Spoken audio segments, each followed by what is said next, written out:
Hi. 1. Exercise 1.2 Chapter 1 Real Numbers 10th CBSE Mathsல Prove root 5 is irrational அது பார்க்க போகிறோம்.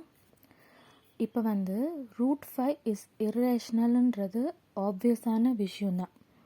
ஏன்னா நமக்கு தெரியும் லைக் ரேஷ்னல் நம்பர்ஸ்ன்னு பார்த்தீங்கன்னா numbers that can be expressed in p by q form where p and q are integers and q not equal to 0. அதாவது numbers any numbers நம்ம p by q formனா இந்த மாதிரி எக்ஸ்பிரஸ் பண்ணுறது ரேஷ்னல் நம்பர்ஸ்ன்னு சொல்லுவாங்க. Denominator கண்டிப்பாக ஜீரோவாக இருக்க முடியாது. ஸோ இந்த மாதிரி நம்பர்ஸ் இல்லை இந்த மாதிரி நம்பர்ஸ் ரேஷ்னல் நம்பர்ஸ் அப்படின்னு சொல்லுவாங்க. அதாவது இதை நீங்கள்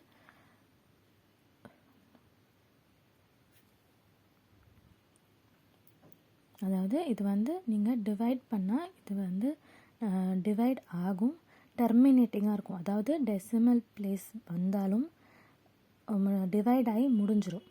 இதே irrational நம்பர்னு சொன்னால் அந்த நம்பர் விச் ஆர் நான் டெர்மினேட்டிங் அண்ட் நான் ரிப்பீட்டிங். அதாவது இதுக்கு எண்டே இல்லாமல் போயிட்டே இருக்கும் நம்பர்ஸ். இப்போ நீங்கள் டிவைட் பண்ணி பார்த்தீங்கன்னா இதுக்கு ஸ்கொயர் ரூட் எடுத்து பார்த்தீங்கன்னா உங்களுக்கு அது போயிட்டே இருக்கும். ஸோ ஆப்வியஸாகவே தெரியுது இது irrational நம்பர்னு. ஆனாலும் நம்மளை என்ன சொல்கிறாங்க, ப்ரூவ் பண்ணுங்கள், ரூட் 5 இஸ் irrational அப்படின்னு சொல்லி ப்ரூவ் பண்ணுங்கள் அப்படி சொல்கிறாங்க. ஸோ சப்போஸ் ரூட் 5 ரேஷ்னல் நம்ம எடுத்துக்கலாம், நம்ம அசியூம் பண்ணிக்கலாம். அப்போ ரேஷ்னல் நம்பர் என்ன அர்த்தம், பி பை கியூ ஃபார்மில் நம்ம எடுக்க போகிறோம்னு அர்த்தம். அப்போ ரூட் 5 பி பை கியூ ஃபார்மில் போட முடியும்னு மீனிங் ஆகுது. கரெக்டாக நம்ம ஃபஸ்ட்டு என்ன அசியூம் பண்ணுறோம், ரூட் 5 இஸ் ரேஷ்னல்னு அசியூம் பண்ணுறோம். நெக்ஸ்ட் அப்போ இது ரேஷ்னல் நம்பராக இருந்தால் இந்த மாதிரி எக்ஸ்ப்ரெஸ் பண்ண முடியும்னு நம்ம ஒத்துக்கிறோம். மறுபடியும் என்ன சொல்கிறோம், P and Q are coprimes where q not equal to 0 அப்படின்னு சொல்கிறோம். கோ ப்ரைம்னா என்னன்னு பார்த்தீங்கன்னா 2 நம்பர்ஸ் அதுக்கு 1 தவிர வேறு எந்த காமன் ஃபேக்டரும் இருக்காது. இப்போ 17, 19 பார்த்தீங்கன்னா சேம் டேபிளில் போகவே போகாது. 25, 24ம் போகாது. இதுக்கு 17 1 டைம் 17, இதுவும் 19 1 டைம் 19, அந்த மாதிரி தான் இருக்குது. ஸோ இது ரெண்டுத்துலேயுமே அப்படி தான், சேம் டேபிளில் இது ரெண்டுமே போகவே போகாது. ஸோ இந்த மாதிரி கோ ப்ரைம்ஸ், இந்த மாதிரி நிறைய எக்ஸாம்பிள்ஸ் இருக்குது. பி அண்ட் கியூ நம்ம எந்த நம்பரும் அசியூம் பண்ண வேண்டாம், ஜஸ்ட் பி அண்ட் கியூனே வச்சுக்கலாம். பி அண்ட் கியூஆர் கோ ப்ரைம்ஸ்ன்னு நினச்சிக்கோங்க. அதாவது ரெண்டுமே சேம் டேபிளில் கேன்சல் ஆகாத ரேஷ்னல் நம்பராக இருக்குது. கியூ நாட் ஈக்குவல் டு 0 அப்படின்னு இருக்குதுன்னு சொன்னால் நம்ம இந்த மாதிரி ஃபார்மேட்டில் எடுத்துக்கிறோம். அதாவது ரூட் 5 ரேஷ்னல் நம்பராகவும் எக்ஸ்ப்ரெஸ் பண்ணலாம் அப்படின்னு நம்ம எடுத்துக்கிறோம். இப்போ ரெண்டு சைடும் ஸ்கொயர் பண்ண போகிறோம். எதுக்குன்னா நம்ம ஜஸ்ட்டு சால்வ் பண்ணி இது irrational நம்ம ப்ரூவ் பண்ணுறதுக்காக இப்போ ஸ்கொயரிங் ஆன் போத் சைட் பண்ணுறோம். பண்ணால் உங்களுக்கு இந்த சைட் ஸ்கொயர் பண்ணும்போது ரூட் 5 இன்ட்டு ரூட் 5 5 ஆகிடும். Root 5 into root 5 5. ஸோ இங்கே p square by q square இருக்குது. இப்போ ஈக்குவல் டு அந்த சைடில் நம்ம கியூ ஸ்கொயர் எடுத்துகிட்டு போகிறோம், 5 இங்கே எடுத்துகிட்டு வரோம். எடுத்துகிட்டு வந்தோன்னு பார்த்தீங்கன்னா உங்களுக்கு என்ன கிடைக்கிது, பி ஸ்கொயர் பை 5. அப்படின்னா என்ன அர்த்தம், பி ஸ்கொயர் 5ஆல் டிவிசிபிள் ஆகுது அப்படின்னு அர்த்தம். அப்போனா அகெயின் என்ன விஷயம், பி ஸ்கொயர் டிவிசிபிள் ஆகுதுன்னா அப்போ பியுமே டிவிசிபிள் பை 5ஆக இருக்கும். அதாவது இப்போ 25 5ஆல் டிவைட் ஆகுதுன்னா அப்போ 5யுமே 5ஆல் டிவைட் ஆகும், அந்த அர்த்தம் கிடைக்கிது. ஸோ நம்ம p is equal to 5k அப்படின்னு எடுத்துக்கிறோம். கேனா ஏதோ ஒரு கான்ஸ்டன்ட் நம்பர் 1 2 எனி நம்பரை நம்ம எடுத்துக்க போகிறோம். எடுத்துட்டு அதை சப்ஸ்டியூட் இன் 1.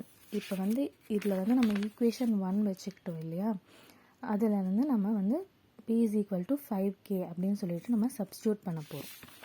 அதாவது 5ஓட மல்டிப்பிள், p 5ஓட மல்டிப்பிளாக இருக்குது அப்படின்னு சொல்லி நம்ம சப்ஸ்டியூட் பண்ணால், ஃபஸ்ட் ஈக்குவேஷனில் சப்ஸ்டியூட் பண்ணால் நமக்கு இந்த மாதிரி கிடைக்கும். ஸோ உங்களுக்கு q square is equal to 5k the whole square by 5 பண்ணால் என்னாகும், உங்களுக்கு 25k ஸ்கொயர் கிடைக்கும். 5 5 கேன்சல் ஆகி 5. அதாவது q square is equal to 25 k² by 5. 5 cancel ஆகிட்டு உங்களுக்கு 5k² இருக்குது.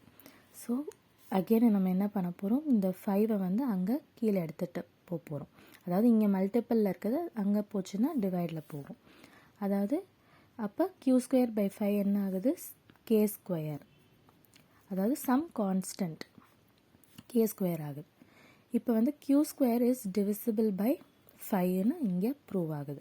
அப்படின்னா க்யூவுமே வந்து டிவிசிபிள் பை 5. இது ஒரு தேர்ட் அசம்ஷனாக வச்சுக்கோங்க. இப்போ அக்கார்டிங் டு 2 and 3, அதாவது p and q வந்து ரெண்டுமே டிவிசிபிள் பை 5ன்னு சொல்கிறாங்க. அதுவே ஒரு கான்ட்ரடிக்ஷன்னா எதிர்மறையாக இருக்குது. அதாவது அது வந்து கோப்ரைம்னு சொல்கிறாங்க. கோப்ரைம்னா 1ஆல் மட்டும்தான் வந்து 1 ஃபேக்டர் மட்டும்தான் காமனாக இருக்கும். 5ஆல் எப்படி ரெண்டுமே காமனாக டிவைட் ஆகுது, பியும் கியூவும் சான்ஸே கிடையாது. ஸோ √5 இஸ் ரேஷனல் நம்பர் அப்படின்றது ராங். √5 வந்து இர்ரேஷனல் நம்பர்.